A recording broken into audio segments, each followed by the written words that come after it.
What up, guys? It's your boy Tokyo, and today's video should be very something simple. I'm just basically going over my deck list that I will be taking to regionals in South Carolina, Greenville this Saturday.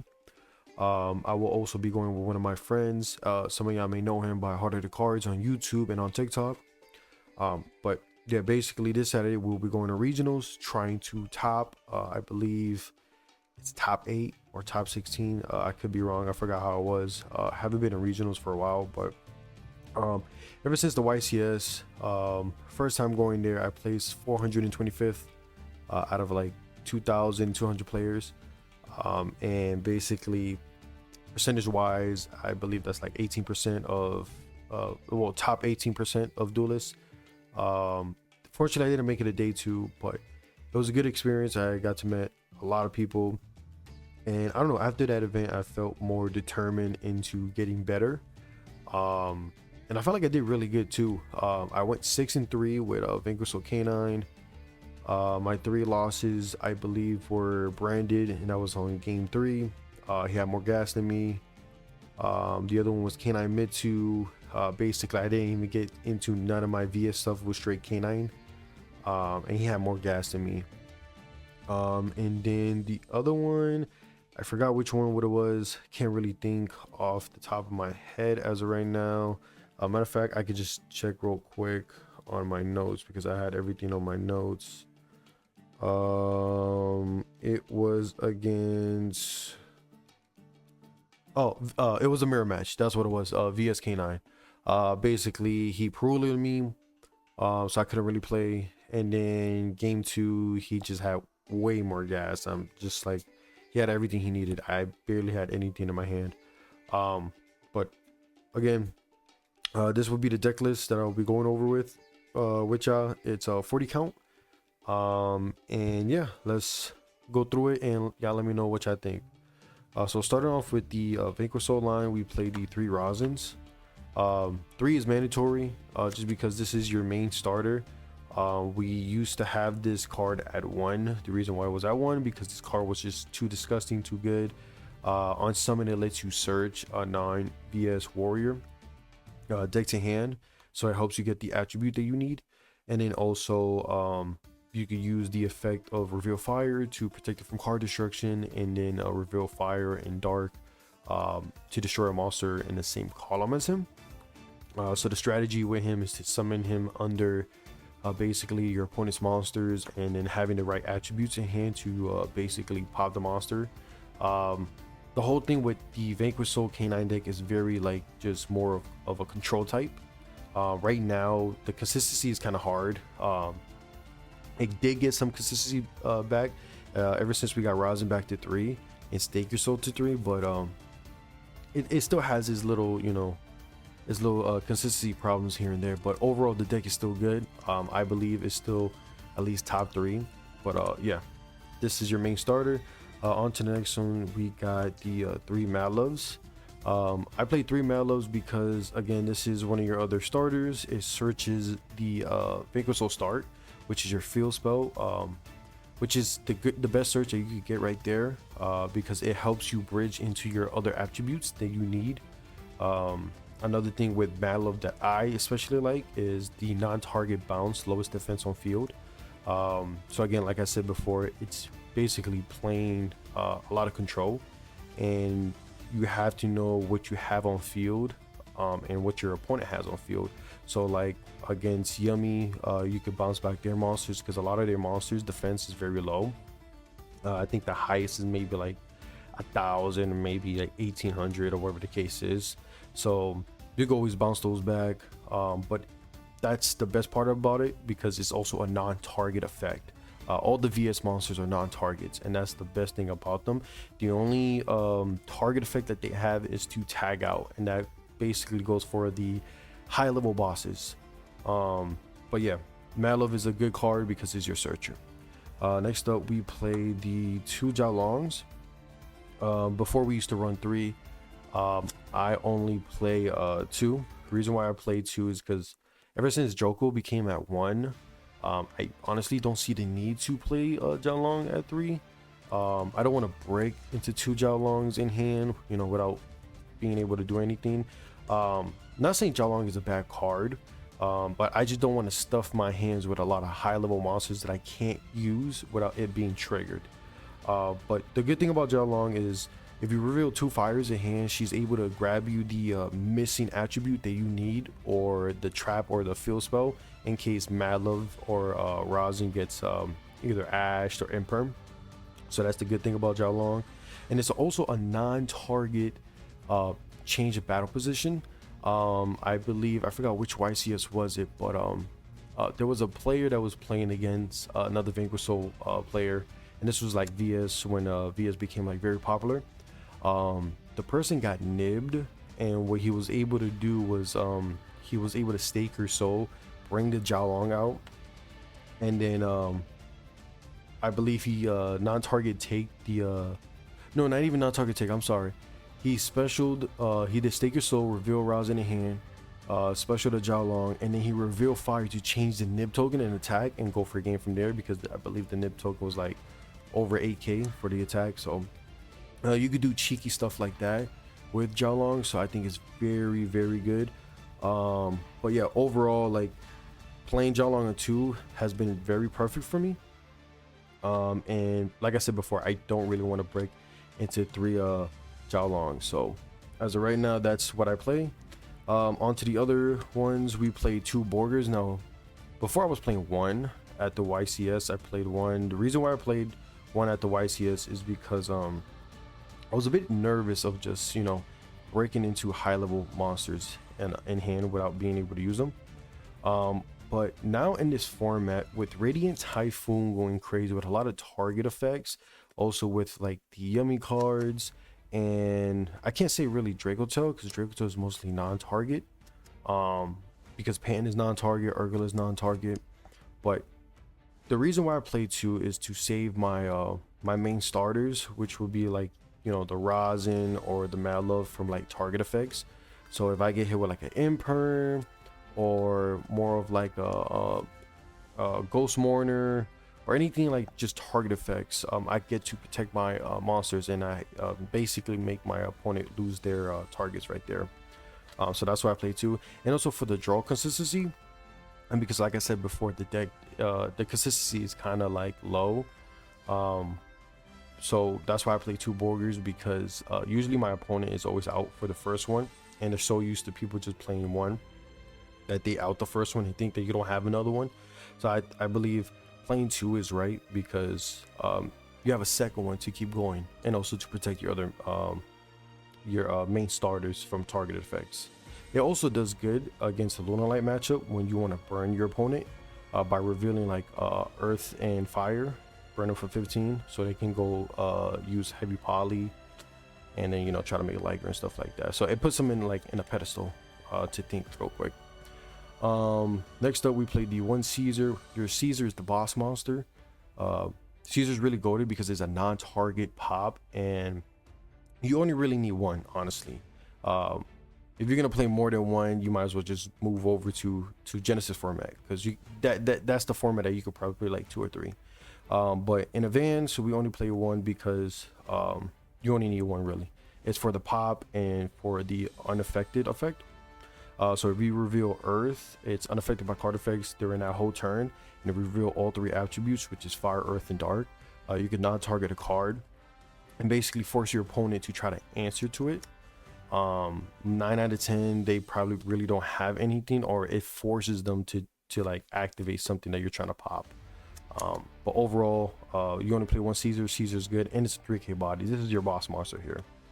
And then last one, we played the 1 Halisu. When Halisu was at 3, Halisu was like very, very goated. Like, it was an amazing card. The fact that you could just special summon from deck, and continue your combos from there, or even non-target take lowest attack on your opponent's field, it just forces them to answer to this. Now that Halisu is at 1, like, it's still a good card. It's not bad at all. You just have to be careful, because everyone is going to out it. I know Radiant Typhoon, they have a link called Varun, if that's how you pronounce it. As you've seen in the YCS 300 in Richmond, Kamal was able to crystallize the Holly Sue that his opponent was activating, and then it pushed it back, so he couldn't really play unless he had a way to bring out Caesar and pop the Holly Sue and then link off and then grab the Holly Sue from there. But sadly, he didn't have none of those. He had a bad hand, so he couldn't really play. But overall, Holly Sue is really a good card, and it's a level 5, so it also helps you make Ripper and stuff like that with like bringing it out with Joko. Next up for spells, we play the 3 Stake Your Souls. These right here help you play under Prolia. Usually a lot of your opponents are going to try to help Prolia you if you're playing VS K9, because Prolia does hurt the deck. Because the whole point of the deck is to special summon a lot from the hand. So Stake Your Soul is your best card to get out of that and play around that. So you want to play 3 because it helps you bring out the bodies that you need. You just reveal an attribute and then you can special summon that one from the deck. Next up, we play the 1 Start, which is the Field Spell. The Field Spell is really goated because it helps you protect your VS monsters from card destruction by just revealing 1 VS monster from hand for cost. So like if your opponent tries to Raigeki or a non-target pop or however it is, like any type of card destruction, you just reveal VS monster from hand and you protect it. And then the good thing about the Start is that it helps you set the trap card. Now I know the trap card is very controversial because a lot of people don't like playing it in the main. I used to be like that, but now I actually enjoy playing the trap in the main. I think you need it to play in the main just because it's another interruption for your opponent to answer, especially like this card being your last card to use. And the fact that you could just burn your opponent for 18 right there and then protect all your VS monsters from card destruction that whole turn, and then you could choose to special summon a VS monster from hand, which is very goated. But if you're gonna play VS K9, I recommend using the Snow Devil as your last interruption, like your final one, and you want to make sure that you're not getting rid of the attributes in hand just to like, you know, not activate this. Like you need your attributes for this in order to get the full effect that you're looking for. But overall, these are the VS line cards that we're playing.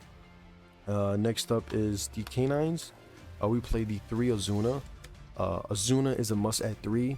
I don't see anyone playing at 2 because it wouldn't make sense at all to play it at 2 unless Konami decides to hit it at 2. But Azuna is literally one of the best hand traps out right now. The fact that it could just answer to an Ash, a Bell, you know, any type of hand trap monster wise from hand, or just any monster effects from grave. It allows you just special summon it and makes another basically helps you dump Lupus and then bring out Lupus and make a whole body right there. You could just make a Ripper, a Jax, a Nash Knight. So this helps you go into your turn 0 combo. So I recommend to play this at 3 because again, Azuna is a powerful card. Why not play it at 3, you know? Next up, we play the 2 Lanterns. Lantern is a good card. Before we was playing this card at 1, but the reason why we played at 2 now because Joker's at 1. And the reason why we played at 2 is because this helps you get an extra body of another K9 engrave and helps you basically continue your combo from there. There is another card that basically helps you recycle your Lanterns or your Joko, which we'll get into that later on towards the ending. But another good thing about Lantern is that Lantern gets you into your K9 spells, whether it be Case or X-Force, however you're playing your K9 package. But I think Lantern is really good because it helps you grab the X-Force or the Case, depending on the situation you're in. Like if you get hand trapped, you could grab Case, activate Case, get Azuna, and then make your whole Azuna Lupus combo right there. Or if not, if you already have Lupus, not Lupus, Ripper on field, and you're trying to make another level 5, another rank 5 body, you bring out Lantern, another monster in field, just grab the X-Force if you haven't set it off of Ripper, and then it helps you, you know, put threat on the board, so that way you could stop your opponent from playing. But 2 Lanterns is all we play, and then next up we play the 1 Noroi. one Lupus, and one Joko. Again, like I said before, Lupus is at 1, so we have to play it at 1. Nothing else to explain about it. I mean, Joko gets you another canine body. Lupus we play at 1. Some people play at 2. The reason why I played at 1 because I don't want it to be a brick in hand. That's the only problem for me. I don't enjoy having a Lupus in hand unless the situation is very, very different. Like if I have a Zuna and Lupus in hand, then that's different. Especially if like I get shifter or anything like that. Then I could play around that and just go from there. Noroi. So I was playing Noroi at 2 at the YCS. Reason why I went back to 1 is because I feel like that's all you need. It doesn't get you into your Saruja combo, but for me, not saying that Saruja is a bad card. Saruja is an amazing card, but I don't really go into it, so I ended up taking it out. That's why I'm playing Noroi at 1. I rather use Noroi for basically to get hand knowledge off of my opponent, and then use Lantern to grab it back out, and then make another rank 5 from there. I'll show you the rank 5s that I picked, that I took out to swap out for Saruja. But yeah, I think 1 is just perfect, honestly. I don't want to be too heavy on my normal summons, especially like if you summon a Roy and get Imperm. If you don't have a Lantern in hand, kind of in trouble right there. But excuse me. But yeah, overall, like I think Noroi is perfect at 1. I wouldn't really play it at 2. Some people play at 2. I mean, they might know something I don't know, but I really prefer at 1. Onto the canine spells, we play the 1 case and 1 force. Again, force is basically to make a werewolf and get a non-target pop. Case is to add, and it's also a boost for your canine monsters. Sadly, this card is at 1. We can't play no more than 1. When it was at 3, it was beautiful because it was extra boost that you got for your canine cards. So imagine Azuna gaining 1800. That's what, 39 right there. I mean, that's a big body for just 1 monster right there. This is also another card that you basically send off with Noroi, depending on the situation. But yeah, these are the 2 cards we play for canine spells. And then another card we play for the canines is Chaotic Element. Before I was playing Chaotic Element at 2, I'm more of a fan of 1. The reason why is because I wanted 1 more space for another spell that I decided to play in there. The good thing about Chaotic Element is it's good for mirror matches, especially canine variants, because it allows you to target a pyro. It has to be basically a light pyro or dark pyro or light aqua.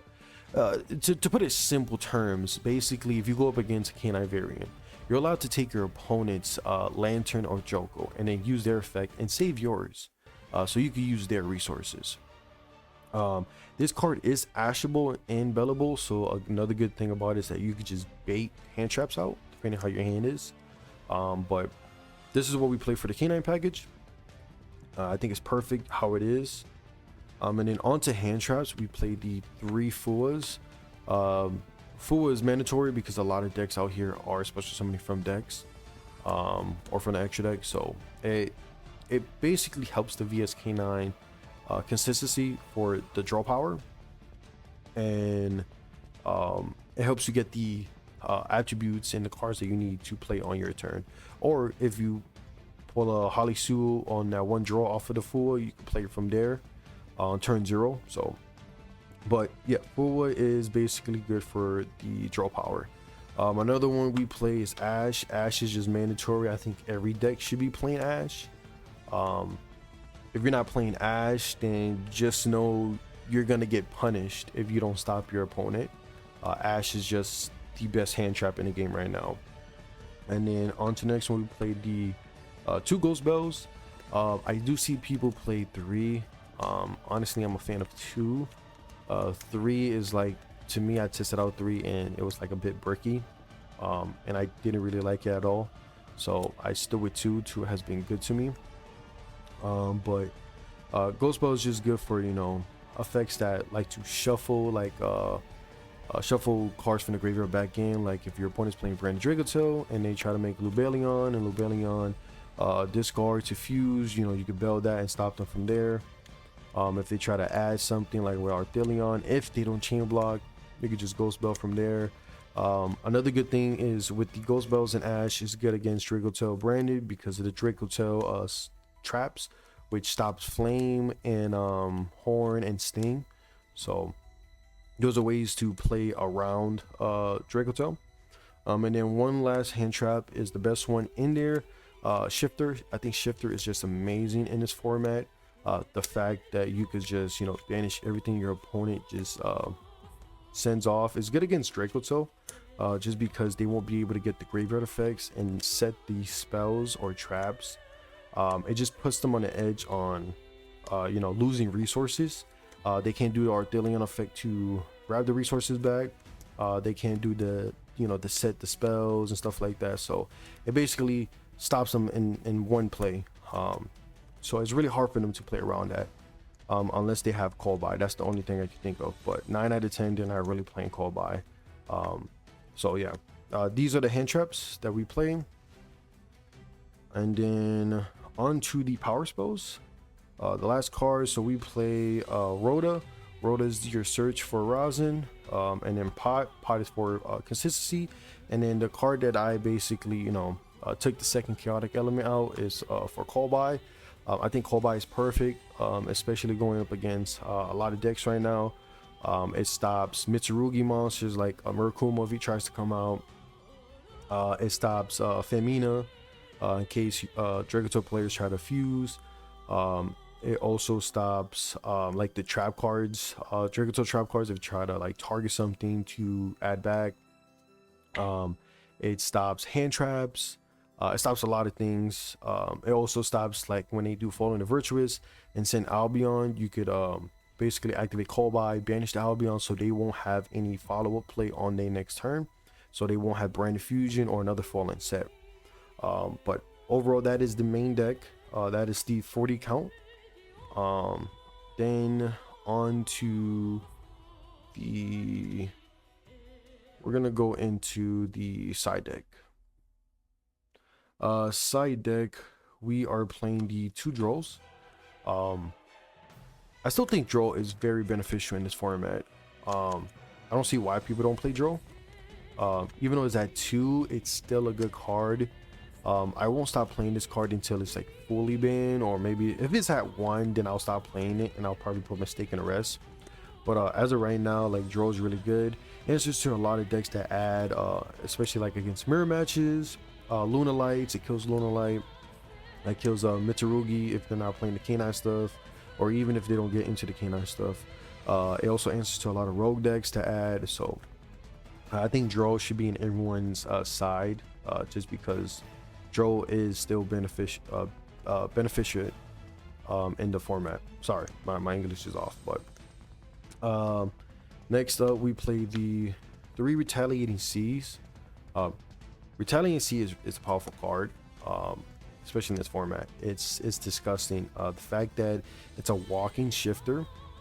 This card literally kills Dracotail. They're not able to play around that unless they somehow make SP and banish it, or like Fall into Virtuous. Well, not even, because Fall into Virtuous, I believe you have to send to the grave in order to pop. And because Retaliating Sea is on the field, there's like no graveyard basically. Nothing's being sent to the grave. I could be wrong, who knows. But basically Retaliating Sea really stops a lot of decks. It stops Luna Lights. When they activate a fusion, they can get the if they make Liger, they can't basically use Liger's effect to send a monster to the grave because there's no grave. It stops, you know, the Mitsurugi if they activate prayers. Basically they'll lose the Murakumo or whatever monster they tribute. So yeah, Retaliating Sea is good to play. Next up, we have the Perulias. I think Perulias will be good at the regionals, for mirror matches or like for Yummy variants. I know everyone's gonna be playing Yummies a lot because of the YCS. Because Kamal was playing Yummy. What was it? It was like Yummy, Tri Brigade, Radiant Typhoon. It's also good against Radiant Typhoon because they special summon a lot from hand. But yeah, this is another way for consistency to keep drawing and force your opponent not to play. This is basically a board breaker. Next up, we got the 3 Difis. Difi is good up against Dracoto branded because they can't play. Like it's basically shifter. If they can't get their effects, they can't really play. But yeah, Difi is good against Dracoto branded. It's good against Lunalight because Lunalight needs their monsters effects in grave in order to do like the whole Silver Hound and all that other stuff. It's good against VS Canine because if you know they go Zuna, they can't go Zuna Dunk to get Lupus and go from there. They can't do the Lantern play because you know any monsters that sent to grave are banished instead. So a lot of decks that are basically graveyard dependent, they lose all that benefit right there. And then after that, we play the 3 Imperms. The reason why I play Imperms in the side is because I don't want to clog up my main deck with traps. I think 1 trap is perfect in the main. I did see the person that played VS K9 at the YCS 300 in Richmond. He was playing the Imperms in the main. I'm not really a fan of them. That's just not my play style. I think it's better in the side, but again, Imperm is another good hand trap. It answers to a lot of monsters and it stops your opponent from playing. And it just puts them in the edge. So I think playing 3 Imperms on the side is perfect. And the last card we're playing is the Tikaboo. Reason why I put Tikaboo in here before I had Anti-Spell. I took out Anti-Spell to play Tikaboo because for decks like Malice, surprisingly Malice is still doing good. Yummy, any type of Yummy variant, it stops them from playing right there. We got, I believe, Gem Knights. Gem Knights are the same type or something like that. But basically any deck that are just one archetype to stop them playing. It's good against Lunalight too. So overall, I mean, this is what I think will be perfect for the regionals this Saturday. And this is what I'll be playing for the side. But yeah, again, let me know what y'all think in the video after I post this. But last but not least, we'll be going over the extra deck. Now the extra deck, I changed it up a bit, nothing too crazy, and I'll explain why I took certain cards out and put in there. But yeah, let's get into it. So start off with the extra deck. We play the 2 rocks. I think 2 rocks is mandatory just because Holly Sue's at 1 right now. You need to recycle your stuff. You need your attributes. You need to continue to play. Even though I know some people will say, hey, well, you know, we only go through 1 rock. That's cool and all, but you still need your second one because you never know. There is times where I tested with 1 rock and there was times where I needed that second rock. So I believe 2 is just very, very mandatory for this deck. Another one is SP. SP is just the best generic link. Almost every deck should be playing this, honestly, because SP is basically your way of out of certain situations. In case you get hit with like a floodgate, you can make SP and just banish the floodgate, you know. Next up we have the Zeus. Zeus is a good card. It's a board wipe. That's why I like it. It's just to reset the whole board, and you know, basically have your opponent start from scratch. Another card is Typhon. Typhon is really good. Typhon is good for like towers, to stop them from activating their effects and stop the basically, how you say, the comboing off of it. Another good thing about Typhon is a non-target bounce, so you could bounce a tower that you're struggling to get rid of. So yeah, you could just, it's basically like a reset button. It's really good. And then next thing we have is the Nash Knight package. So for the Nash Knight package, I ended up switching it up again. So before I was playing the C101, so we're now playing the C104. The 104 package, I believe, is more better because it forces your opponent to try to play around it. And another good thing is, like, it's basically a werewolf. It's a hand rip and you can cut your opponent's life points in half. So it gives you the higher edge of winning because you already put your opponent to 4,000 life points, and you can strip one from hand randomly. I think that's not bad at all, and it negates the monster effect on field, so it forces them to push more, and that's something they have to deal with. Another one we started playing, so I took out Saruja to play these cards. So the reason why I took out Saruja is to play this next card. We're playing Artifact Durendal. The reason why I chose to play Durendal instead of Saruja is because I noticed this deck struggles against board breakers. Evenly Matched, Dark Hole, Lightning Storm, Harpy Feather Duster, you know, mostly monster effects that, you know, break boards and stuff like that. I think Durendal is good because it's the Omni Negate. It answers to cards like that, and it changes their effect to have them pop a card, a back row card that you control. So even if you don't control a back row, it basically fizzles out their effect, and you're able to still have your monsters protected.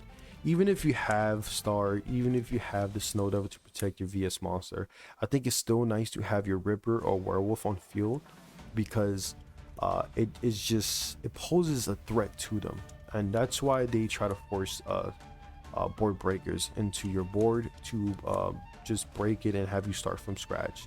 So I think Durendal is just perfect for that. Another card we're playing is Valon. Valon is basically a Book of Moon. I think Valon is perfect.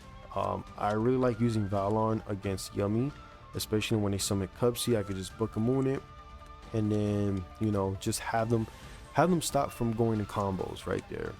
Because the whole point of Yummy is, as long as they control a light beast monster on field, they could just special summon, and I'm trying not to let them have that type of play.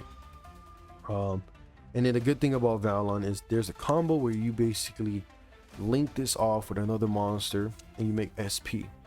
You're able to go chain link one Valon, chain link 2 SP. SP allows you to banish a card on field, and Valon lets you pop basically a set card. It could be a back row that you're worried about, or it could even be one of the monsters that you set.